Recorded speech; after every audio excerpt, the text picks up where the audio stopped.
Que a paz do Senhor Jesus esteja com cada alma que aqui nos acompanha nesse estudo das maravilhosas lições da Escola Sabatina. Nós estamos estudando a lição de número 4, vamos estudar a lição de número 4, que vem com o título A Classe Numerosa. Então, pedimos ao Espírito Santo que venha nos ajudar, nos iluminar a nossa mente com esta verdade. Sempre acompanhando está escrito e o assim diz o Senhor. É o meu desejo a cada irmão, a cada interessado, a cada pessoa que está nos ouvindo, que nos acompanha pelos canais do YouTube, Facebook e pela página do site, que possa realmente encontrar essa verdade. Neste mundo há muitas meias verdades, mas existe uma verdade completa. Então que possamos estar buscando-a de todo o nosso coração. O verso áureo da nossa lição se encontra em Isaías 17, versículo 6.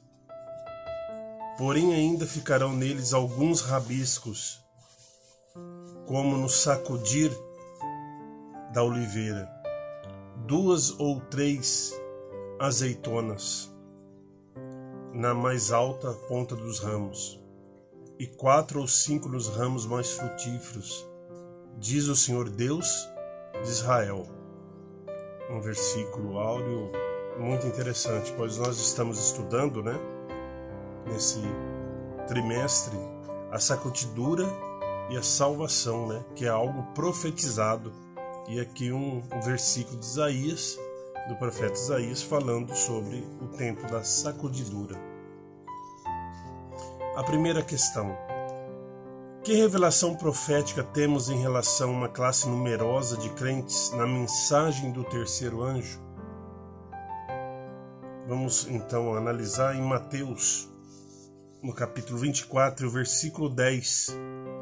Neste tempo muitos se escandalizarão e trair-se-ão mutuamente e se odiarão uns aos outros. É algo profético que Cristo disse ali aos seus discípulos. E no grande conflito, na página 608, diz que ao aproximar-se a tempestade, uma classe numerosa que tem professado a fé na mensagem do terceiro anjo, mas não tem sido santificado pela obediência à verdade, abandona a sua posição, passando para as fileiras do adversário, unindo-se ao mundo e participando do seu espírito, chegando a ver as coisas quase sobre a mesma luz. E vindo à prova, estão prontos a escolher o lado mais fácil e popular. Olha que texto, infelizmente uma mensagem para essa classe numerosa, para essas pessoas, que não estão se santificando pela obediência à verdade. Professam, até vão à igreja, participam, mas a verdade não está santificada no coração. E quando realmente vier aquela grande prova, eles vão abandonar. Olha o finalzinho aqui da nota. Estes apostatas serão os mais ativos agentes de Satanás para representá-los falsamente, nos acusar por meio de falsos boatos, insinuações e incitar os governos contra eles, contra aqueles que querem seguir. Então serão inimigos dos que realmente estão se santificando na verdade. É um registro muito triste dessa classe numerosa. A segunda questão: a obra que a igreja tem deixado de fazer em tempo e paz ficará sem ser realizada? Que classe renunciará à fé? O que procurarão fazer para seus antigos irmãos? Vamos ler lá em Jeremias, no capítulo 12 e o versículo 5. Se te fatigas correndo com os homens e vão a pé, como poderás competir com cavalos? Se tropeças numa terra segura, o que farás nos bosques do Jordão? Então está aí, né? Um versículo que já nos ajuda nessa questão, né?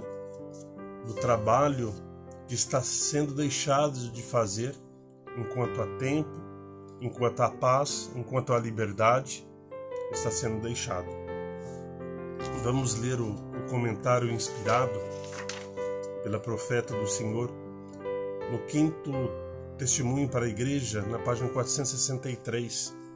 Diz que o trabalho que a igreja tem deixado de fazer em tempo de paz e prosperidade terá de realizar em terrível crise, sob as circunstâncias mais desaminadoras e difíceis. As advertências que a conformidade com o mundo tem silenciado ou retido precisam ser dados sobre a mais feroz oposição dos inimigos da fé. E por aquele tempo a classe dos superficiais, conservadores, cuja influência tem retardado decididamente o progresso da obra, renunciará à fé e tomará sua posição com os francos inimigos dela, para as quais havia muito tendiam suas simpatias. Esses apostatas hão de se manifestar então a mais cruel inimizade, fazendo tudo quanto estiver ao seu alcance, para oprimir e fazer o mal aos seus antigos irmãos, e incitar contra eles. Que registro infeliz, né? Dessa classe, né? Estão aqui respondendo, né? Que classe renunciará à fé? Né? São aqueles superficiais, conservadores, cuja influência tem retardado e abandonam, né? Renunciam a esta fé. Vamos ler mais no 6º testemunho para a igreja, na página 332. Se não fizermos algum esforço para conduzir pessoas a Cristo, seremos responsáveis pelas obras que poderíamos ter feito. Mas deixamos de fazer por causa de nossa indolência espiritual. Os que pertencem ao reino do Senhor precisam trabalhar com zelo pela salvação das pessoas. Precisam fazer sua parte em restaurar a lei e ratificá-la entre os discípulos. Então está aí o conselho dado a nós, né?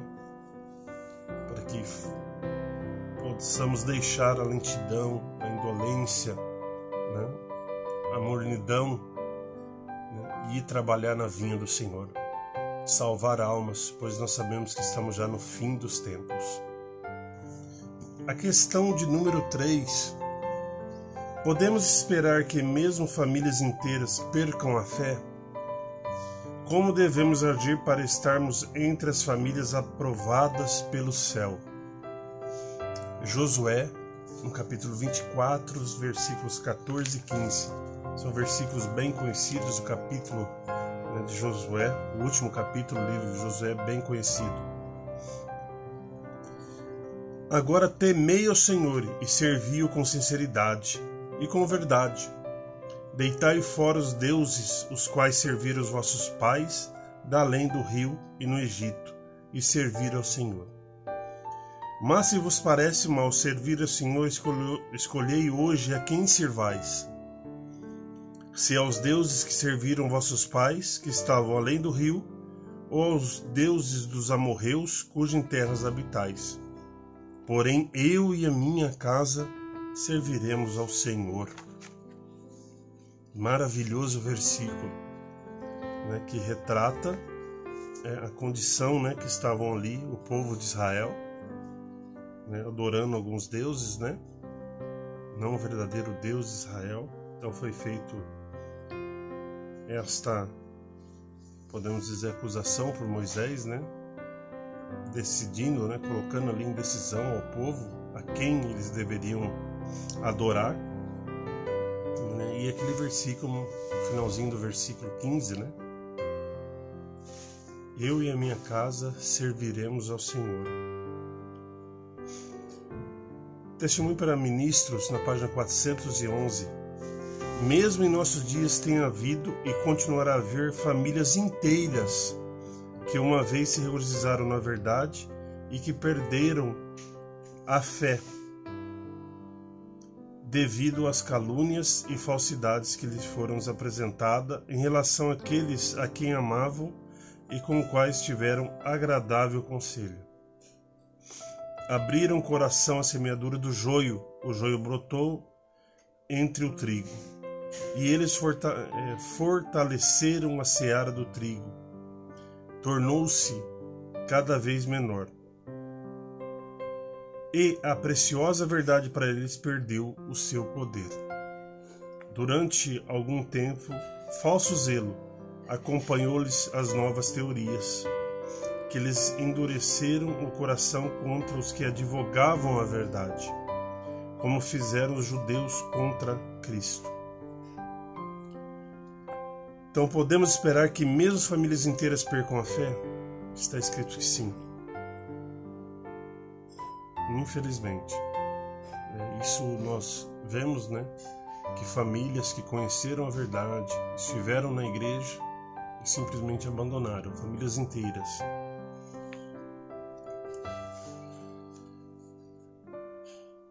Outro comentário, de 3 de agosto de 1893. Nada menos que uma fé real e genuína sobreviverá à pressão que virá sobre a alma de cada pessoa nesses últimos dias, para testá-la e prová-la. A quarta questão. Adiantará de algo permanecer professando a fé adventista, mas sem ter a consagração necessária? O que os indecisos farão em tempo de real perigo? Que pecado não deve se repetir? Então vamos ler aqui o que está escrito em Marcos, no capítulo 4 e versículo 16 e 17.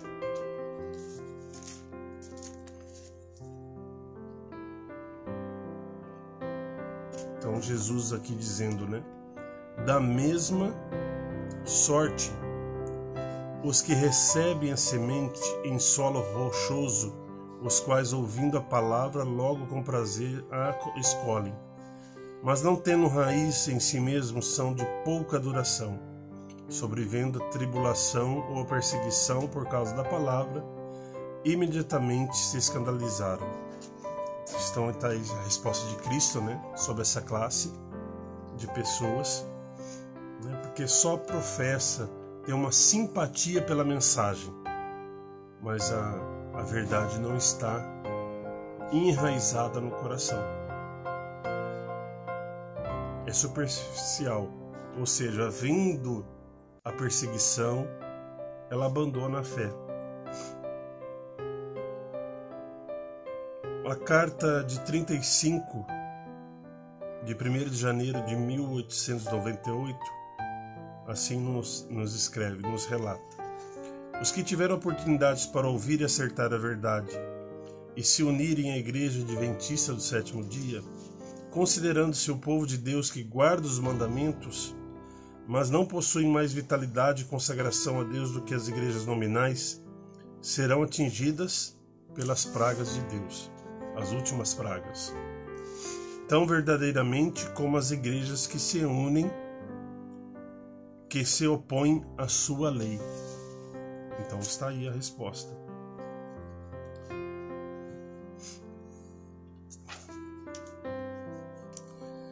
Meditações de 1980.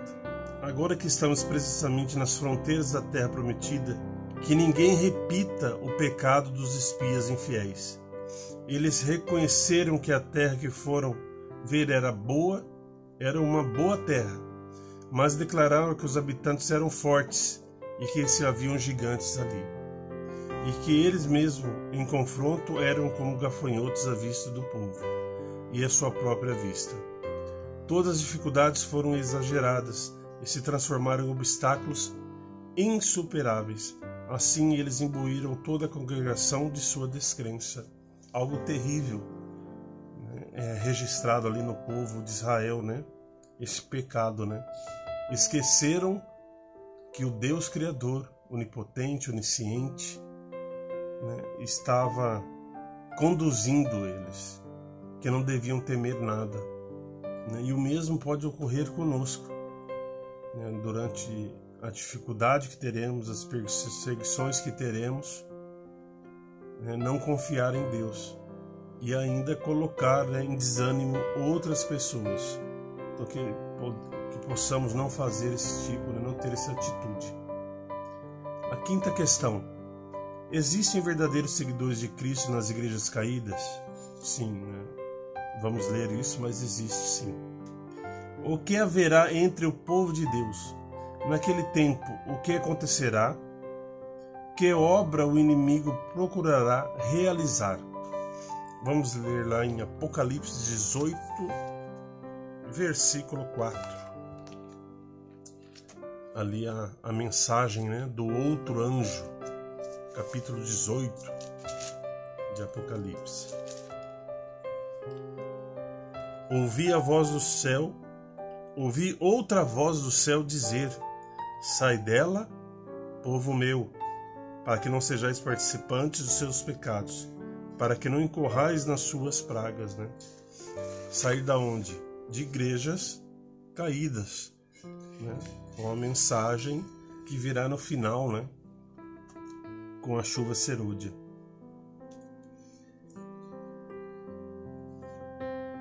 Eventos finais na página 181. Apesar do generalizado declínio da fé e da piedade, há verdadeiros seguidores de Cristo nessas igrejas. Antes dos seus juízos finais de Deus caírem sobre a terra, haverá entre o povo do Senhor tal avivamento da igreja primitiva como não fora testemunhado desde os tempos apostólicos.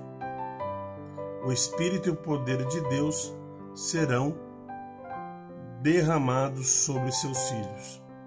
Naquele tempo muitos se separarão das igrejas, em que o amor deste mundo suplantou o amor de Deus e a sua palavra.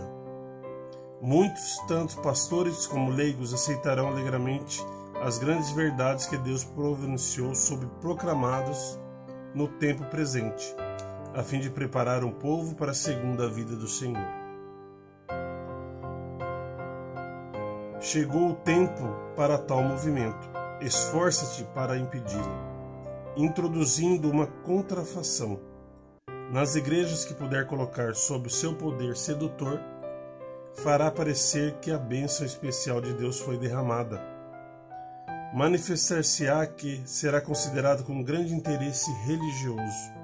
Multidões exultarão de que Deus esteja operando maravilhosamente por elas, quando a obra é do outro Espírito. Então está aí este relato, né, que o inimigo irá fazer. A questão de número 6. Como Satanás procurará impedir o preparo do povo de Deus? Marcos, no capítulo 4, versículo 18 e 19. E outros que são os que recebem a semente entre espinhos, os quais ouvem a palavra, mas os cuidados deste mundo, os enganos das riquezas e as demais ambições, entrando, sufocam a palavra, ficando ela infrutífera. Isso é uma realidade para o nosso tempo, né? Esse consumismo, né? Atrás de sempre querer o mais do que é necessário, né? É o que Satanás está fazendo agora, né? Nós esquecemos, deixamos alguns minutos para a palavra de Deus, né? Para as coisas de Deus, e aplicamos todo o nosso tempo em coisas que não vão nos preparar para o céu. Grande conflito 625. Apenas que forem diligentes estudantes das Escrituras e receberem o amor da verdade estarão ao abrigo dos poderosos enganos que dominam o mundo. Pelo testemunho da Bíblia, esses surpreenderão o enganador em seus disfarces. Para todos virá o tempo de prova. Pela cirandagem da tentação, revelar-se-ão os verdadeiros crentes. Acha-se hoje o povo de Deus tão firmemente estabelecido em sua palavra que não venha ceder às evidências dos seus sentidos? Apegar-se-á nesta crise a Bíblia e a Bíblia só? Sendo possível, Satanás o impedirá de obter o preparo para estar em pé naquele dia. Ou seja, estamos aplicando todo o nosso tempo e deixando de estudar a palavra de Deus, que é a verdade, que nos guia em toda a verdade, que faz que nós não caímos em enganos. Então temos que atentar muito para isto. Olá, estendo minhas boas-vindas a todos os irmãos e amigos da Palavra de Deus. Estamos aqui no estudo de número 4, classe numerosa, desse tema desse trimestre sobre a sacudidura e salvação. E vamos diretamente para a 7ª pergunta agora, que diz assim: quais são os dois extremos que Satanás procura introduzir na igreja e que terríveis ondas sobrevirão? E o texto de Isaías 30:21 declara assim: os teus ouvidos ouvirão a palavra do que está por detrás de ti, dizendo: este é o caminho, andai nele, sem vos desviardes nem para a direita, nem para a esquerda. Deste modo, encontramos aqui um texto que mostra que o caminho que Deus quer que sigamos é um caminho reto e estreito. Não devemos buscar atalhos que nos pareçam atrativos e ficar nesse equilíbrio que Deus pede. O verdadeiro equilíbrio é este de andar então no caminho que Ele abriu em nosso favor para alcançarmos a salvação. Aqui o texto de Ellen White diz assim: se Satanás vê que Deus está abençoando o seu povo e preparando-os para discernir-lhe os enganos, trabalha com sua magistral capacidade para introduzir fanatismo de um lado e frio formalismo de outro, para que ele possa ceifar uma colheita de almas. Agora nós temos de vigiar incessantemente. Vigiai, barrai o caminho ao mínimo passo de avanço que Satanás possa fazer entre vós. Há perigo contra o qual estar acautelados à direita e à esquerda. Haverá pessoas inexperientes, recém-conversas, que necessitam ser fortalecidos e terem diante de si um exemplo correto. Então, nesse texto que lemos, já vimos que o perigo que Satanás trabalha, quer introduzir, é de um lado o fanatismo, do outro lado o frio formalismo, a hipocrisia, a aparência de piedade, apenas, mas não a sua eficácia. Desse modo, Satanás ele consegue grande sucesso em meio aos fiéis. Vamos mais agora na leitura. Satanás insinuar-se-á mediante pequenas cunhas que se ampliam à medida que abrem caminho. As perigosas armadilhas dele serão introduzidas na obra especial de Deus nestes últimos dias. Então aqui já nesse texto mostra-nos o cuidado que devemos ter com as pequenas coisas, as pequenas cunhas de entrada que podem dar ocasião para um estrago maior. Satanás ele vem disfarçado com pequenas insinuações tentando transtornar mais adiante grandemente a igreja. Ainda temos 2 parágrafos aqui que dizem assim: pessoas há que têm seguido os próprios caminhos em vez de seguirem os de Deus. Não têm reconhecido a luz que Deus tem misericordiosamente concedido e têm por isso perdido a faculdade de distinguir entre a luz e as trevas. Muitos há que têm ouvido muito acerca do caminho que devem seguir, mas ignoram as reivindicações de Deus a seu respeito. Sua luz não brilha em obras que revelem os princípios da verdade e santidade. É esta classe que em tempos de prova aceitará a mentira e as teorias errôneas por verdade de Deus. Grande luz tem sido dada ao povo de Deus. Desperte-te, nosso povo, e avance para a perfeição. Estareis expostos às ilusões de agentes satânicos. Terríveis ondas de fanatismo hão de sobrevir. Deus, porém, livrará seu povo que busque diligentemente o Senhor e se consagre a seu serviço. Então aqui é dito que teríamos que enfrentar terríveis ondas de fanatismo. O fanatismo não está só no passado, esse perigo. Não devemos temer apenas a apostasia, a libertinagem, mas também os transtornos que o fanatismo pode trazer. E aqui fala que nos últimos dias teríamos que lidar. E o fanatismo, vamos lembrar, que ele sempre se apropria de conceitos da verdade, parte da verdade. É como se fosse uma parte da verdade que ficou louca. Então nós encontramos um excesso, uma demasia de atenção em certos enfoques que não são corretos. Também a criação de regras, de certas provas que não correspondem a um assim diz o Senhor.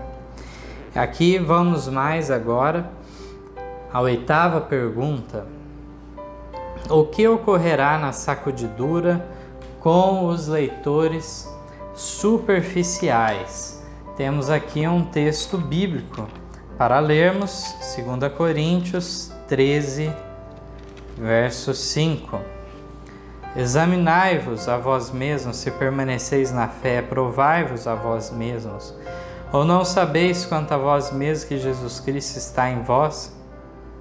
Se não é que já estáis reprovados. Então devemos conhecer a nós mesmos, examinar nosso íntimo, sermos sinceros diante de Deus, e se por acaso tivermos algo para mudar, ou algo para confessar, algo para pedir perdão a Deus, ou até mesmo ao nosso próximo, que sem demora façamos isso para que não permaneçamos numa condição de reprovados, mas sim de uma firme confiança, uma firme esperança de que Cristo estará nos auxiliando. Texto aqui da Mensageira do Senhor diz assim: o Espírito de Deus tem iluminado cada página dos escritos sagrados, mas há aqueles sobre os quais pouca impressão eles fazem, por serem imperfeitamente compreendidos. Ao ouvir a sacudidura pela introdução de falsas teorias, esses leitores superficiais, não ancorados em parte alguma, são como a areia movediça, escorregam para qualquer posição para agradar a tendência de seus sentimentos de amargura. Então aqui nós encontramos uma sacudidura relacionada com introdução de falsas teorias. Isso temos visto que ao decorrer da história da Igreja em todos os séculos, e em especial nesses últimos dias com maior frequência, maior constância, nós temos visto muitas pessoas sendo peneiradas, sacudidas, devido à introdução de falsas teorias que confundem principalmente a classe de leitores superficiais, que não estão de fato ancorados, mas estão como tivesse na areia movediça. Então, diz que esses escorregam para qualquer posição para agradar a tendência de seus sentimentos de amargura. Muitas vezes é mais fácil dar vazão a sentimentos de amargura do que de fato fazer uma análise profunda do que Deus pede de fato de nós e um estudo diligente das Escrituras, de modo a não ser confundido em tempo algum. Aqui diz que de fato o Espírito Santo tem iluminado as páginas, mas muitas vezes não é compreendido porque não se deleitam nisso, não se dedicam a isso, e pouca impressão o Espírito Santo pode fazer em favor desses leitores superficiais. Vamos para a 9ª pergunta. Haverá divisões e partidarismo na Igreja? A obra está atrasada? E por que a vinda de Cristo tem sido adiada? Um texto muito importante bíblico temos aqui em 2 Pedro, no capítulo 3, 2 Pedro 3, verso 9, que nos declara o seguinte: O Senhor não retarda a sua promessa, ainda que alguns a tenham por tardia, mas é longânimo para conosco, não querendo que alguns se percam, senão que todos venham a arrepender-se. Deus tem então esse desejo. Ele de fato tem adiado a sua vinda por misericórdia a nós, né? Vamos ver aqui as solenes declarações que encontramos aqui agora de Ellen White. A obra a ser feita agora é a de fazer soar essa última mensagem de misericórdia ao mundo caído. Uma nova vida está vindo do céu e tomando posse de todo o povo de Deus. Mas introduzir-se-ão divisões na igreja, desenvolver-se-ão 2 partidos, o trigo e o joio crescerão juntos para a ceifa. Então não negamos que mesmo entre o povo de Deus, a igreja de Deus, o ministério designado, chamado pelo próprio Deus, há 2 classes. Há muitas vezes o desenvolvimento de partidos, divisões, mas de fato encontramos uma realidade sobre o trigo e o joio, a virgem louca e a virgem prudente, que não há distinção aparente entre eles. Ambos professam a fé pura, ambas as classes, e de fato encontramos a necessidade que Deus faça esse julgamento, e na crise será revelado o caráter.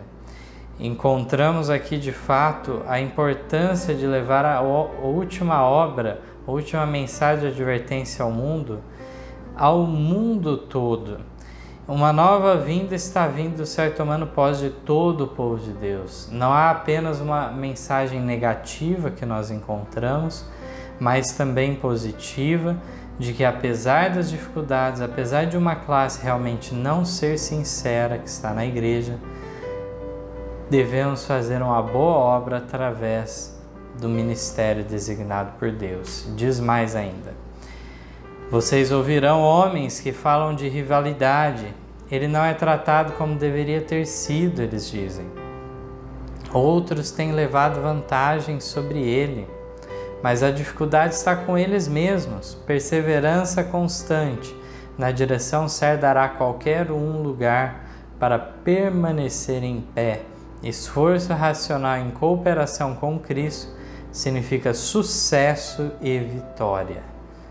Então, se não dermos vazão para sentimentos de rivalidade, também não ajudarmos nessa construção de partidarismo, dando então certas declarações que não vão ajudar a unidade da igreja, que não vai ser reconhecido muitas vezes a personalidade de cada um, as dificuldades.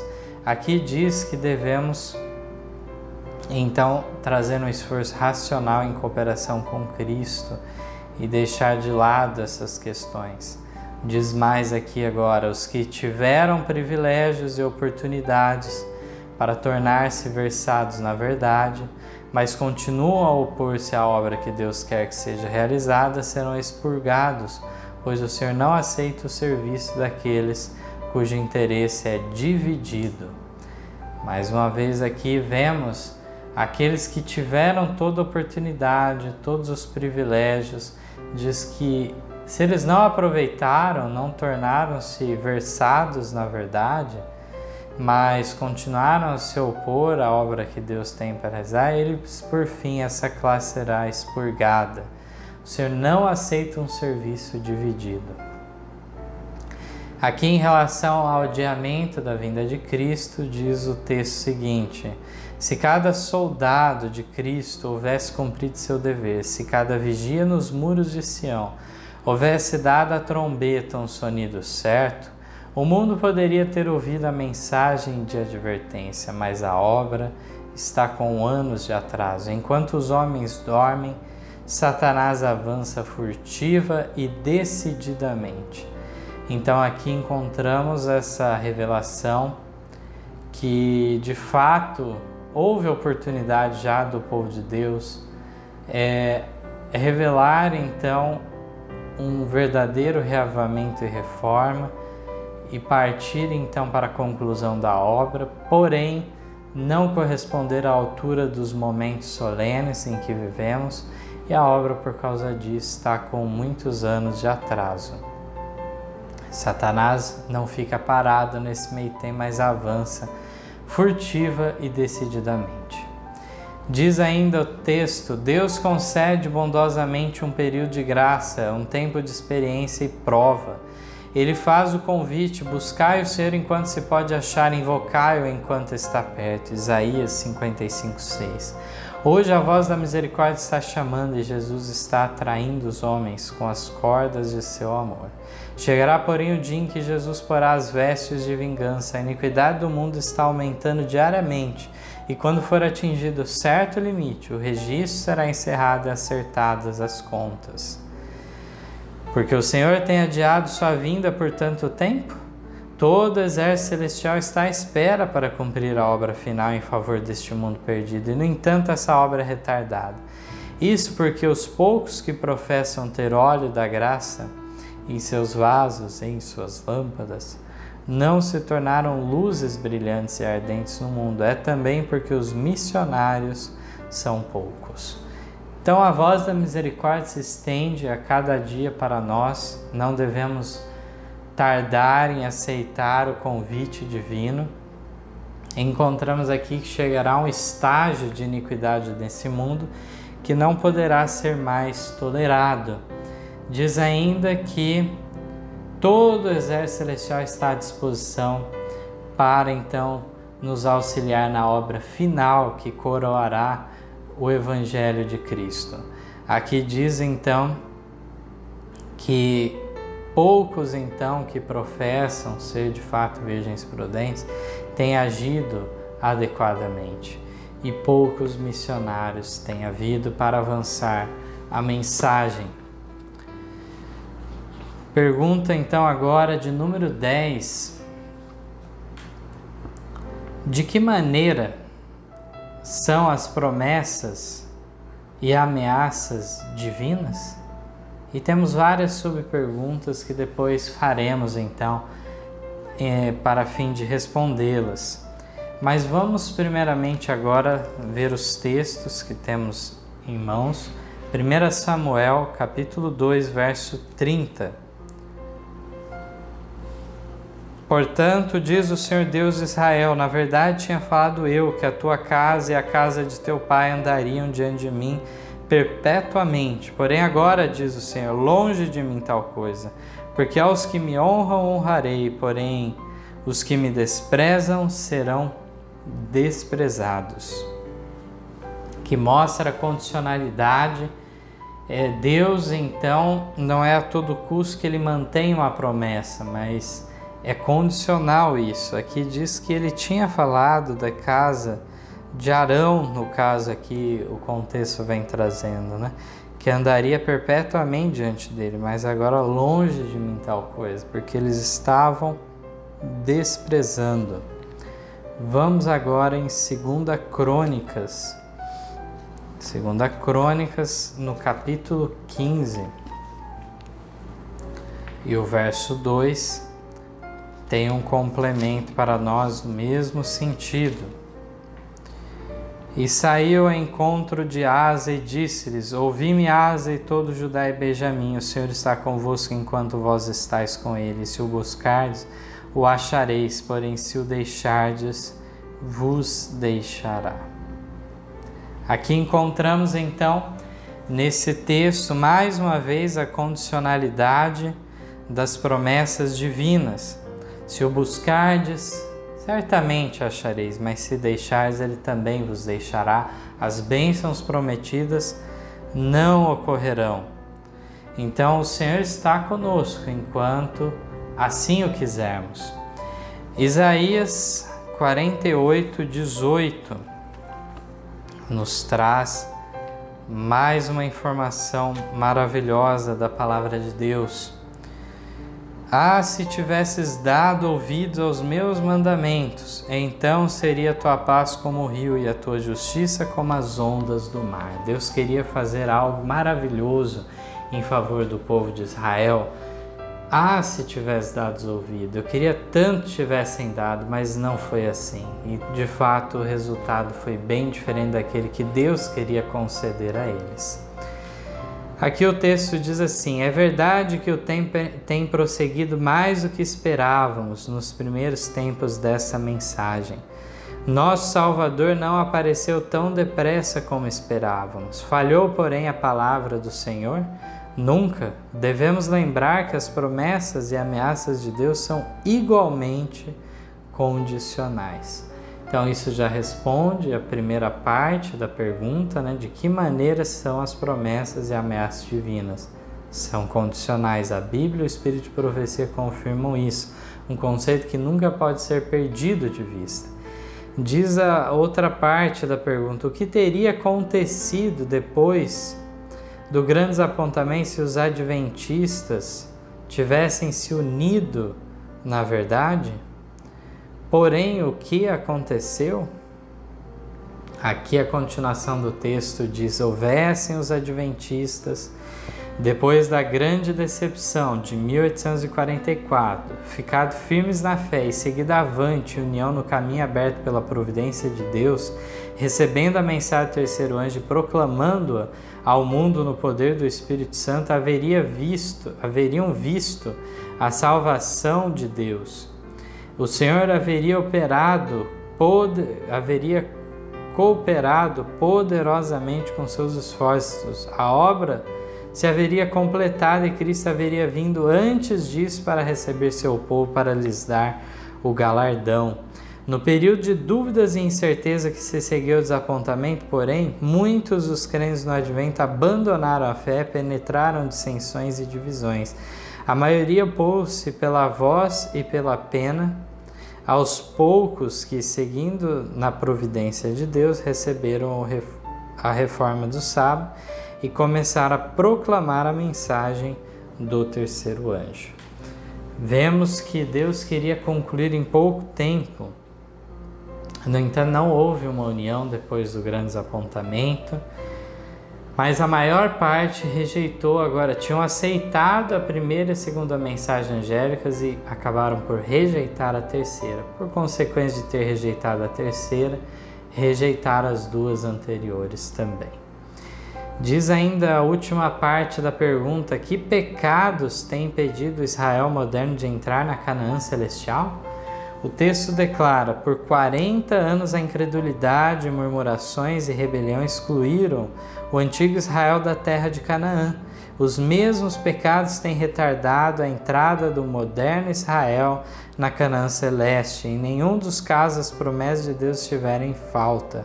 É a incredulidade, o mundanismo, a falta de consagração e a contenda entre o professo povo do Senhor que nos tem conservado neste mundo de pecado e dor por tantos anos. Então, os mesmos pecados, a incredulidade, murmuração, até mesmo rebelião, diz aqui que isso tudo tem retardado o Israel moderno, Israel espiritual, de entrar na Canaã celestial. Em nenhum desses casos aqui é afirmado as promessas de Deus estiverem em falta, mas esse mundanismo, essa incredulidade tem causado esse afastamento de Deus e, por conseguinte, atrasado a conclusão da obra. A pergunta 11 declara assim: o que veremos ao nosso redor à medida que aumentam as aflições? E depois temos outros textos, outras partes da pergunta, para fazermos, mas vamos agora aqui em João 17:17, que diz: santifica-os na tua verdade, a tua palavra é a verdade. Palavras de Cristo naquela oração intercessória, pouco antes então de ser preso.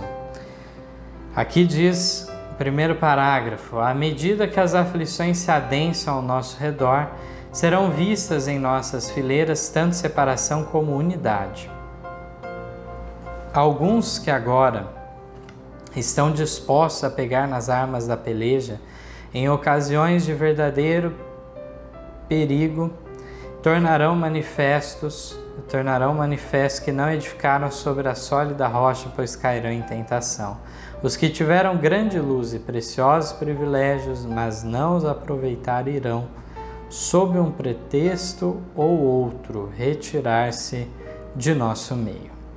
Então, o que veremos à medida que as aflições se adensam, veremos ao nosso redor tanto separação como unidade. As duas coisas juntamente, simultaneamente, vão ocorrer à medida que nos aproximamos da crise final.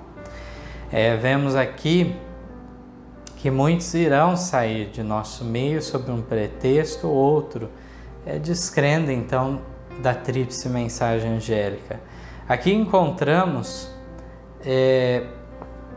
um trecho do texto que muitas vezes foi entendido equivocadamente ao decorrer da história, que diz aqui: alguns que agora estão dispostos a pegar nas armas da peleja em ocasiões de verdadeiro perigo tornarão manifesto que não edificaram sobre a sólida rocha, pois cairão em tentação.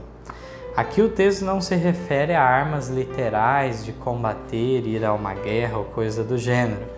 Aqui fala das armas de peleja, da peleja espiritual. Alguns, então, aqui não há nenhum contrassenso no texto, mas o texto se interpreta facilmente ao vermos que alguns agora estão dispostos, nesse tempo que ainda não há perseguição, não há dificuldades, eles estão dispostos a combater esse bom combate da fé. Mas quando se depararem com ocasiões de verdadeiro perigo, aí sim vão revelar que eles não edificaram sobre a sólida rocha e cairão em tentação. Não que eles caíram em tentação lá atrás, quando eles estavam dispostos a pegar nas armas de peleja, não. Lá atrás eles estavam com boas intenções, mas como lemos já outros textos, não solidificaram sua posição. Vindo o perigo, estão como estivessem na areia movediça e eles não se firmam.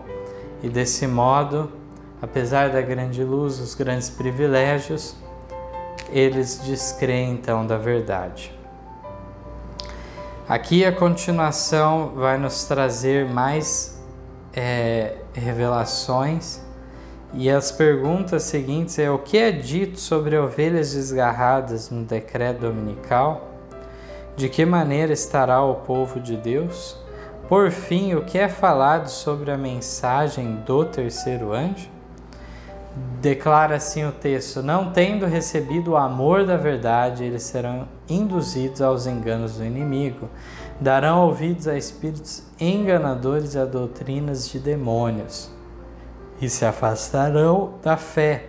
Por outro lado, quando a tempestade da perseguição realmente irromper sobre nós, as ovelhas genuínas ouvirão a voz do verdadeiro pastor. Serão feitos esforços abnegados para salvar os perdidos, e muitos que se desviaram do aprisco retornarão para seguir o grande pastor. O povo de Deus se unirá e apresentará ao inimigo uma frente unida. Diante do perigo comum, cessará a luta pela supremacia, não haverá disputas sobre quem será considerado o maior. Nenhum dos crentes genuínos dirá: eu sou de Paulo, eu de Apolo, eu de Cefas. O testemunho de cada um e de todos será: me apego a Cristo, regozijo-me nele como meu Salvador pessoal.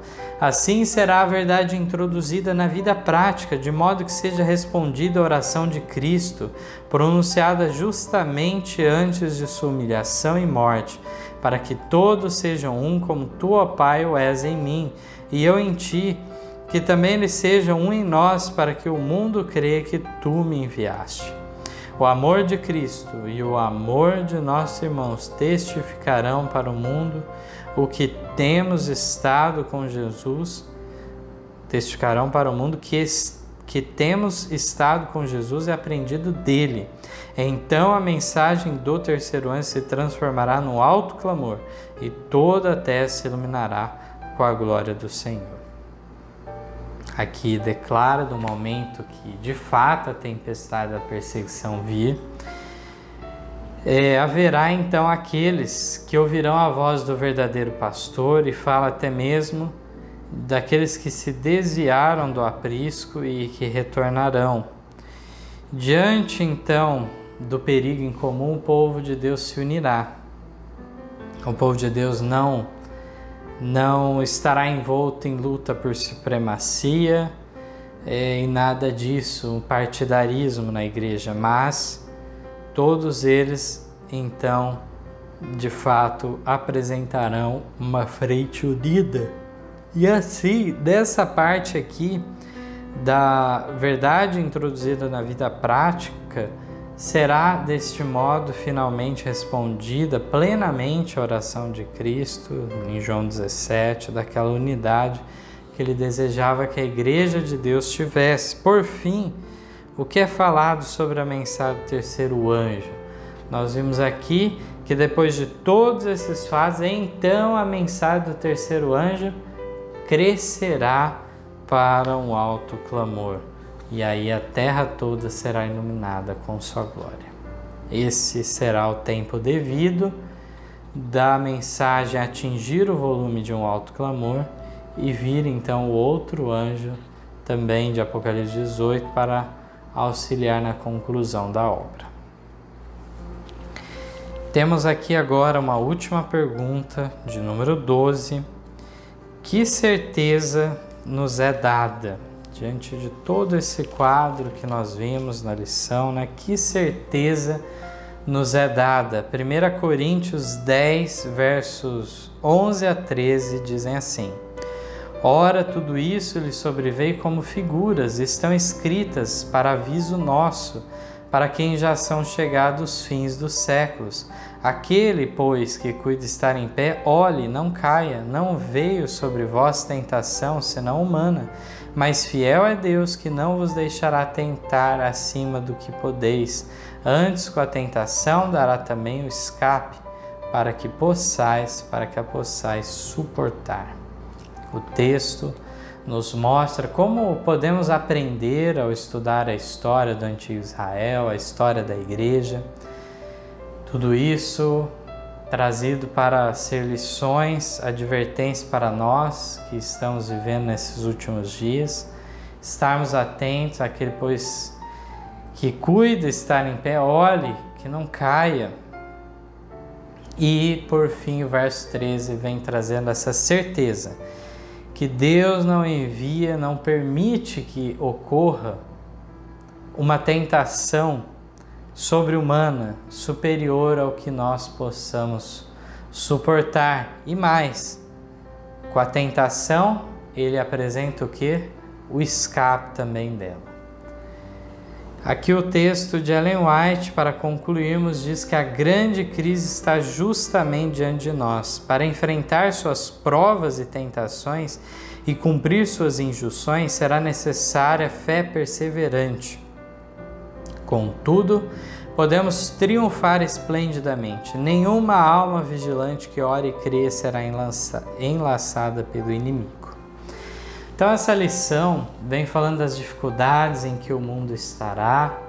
Esse trimestre todo vem trabalhando as dificuldades internas no povo adventista, as dificuldades externas no mundo de modo geral e no mundo religioso de então.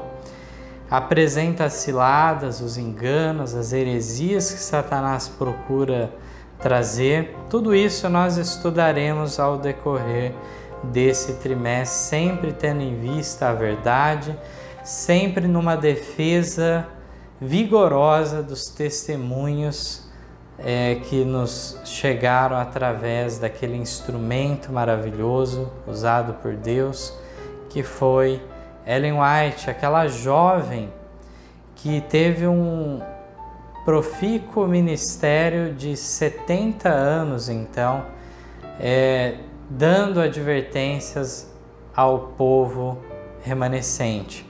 Nós vemos então, diante de todo esse quadro, não devemos temer, mas devemos acreditar que podemos, diante de tudo isso, triunfar esplendidamente. Aqui diz então, e vamos crer de fato na promessa declarada aqui nesse texto: nenhuma alma vigilante que ore e creia será enlaçada pelo inimigo.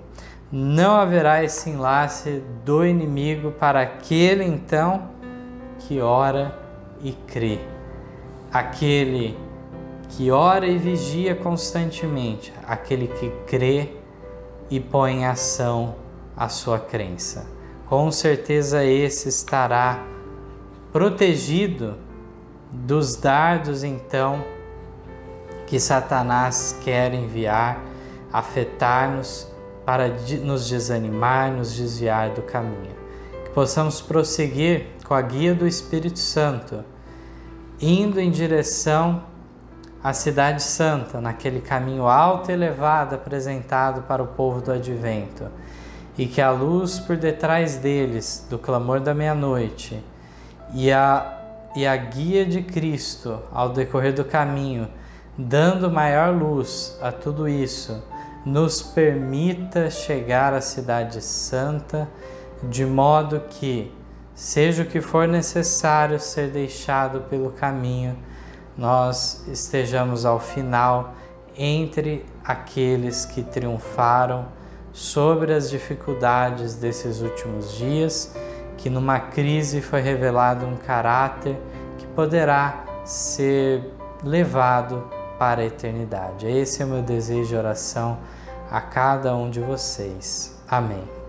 Eu gostaria de deixar o recado, que sempre possam deixar o seu like, coloquem sua inscrição no canal aqui do Movimento Adventista, ativem o sino de notificações para sempre acompanharem os vídeos novos e de fato nos acompanhem também pelo Facebook, pelo site também, temos diversos materiais e possamos desse modo interagir também, entre em contato conosco, estamos à disposição. Um abraço e até a próxima, com a graça de Deus. Em nosso site vocês encontrarão estudos, notícias, dicas de saúde, além de todas as nossas lições.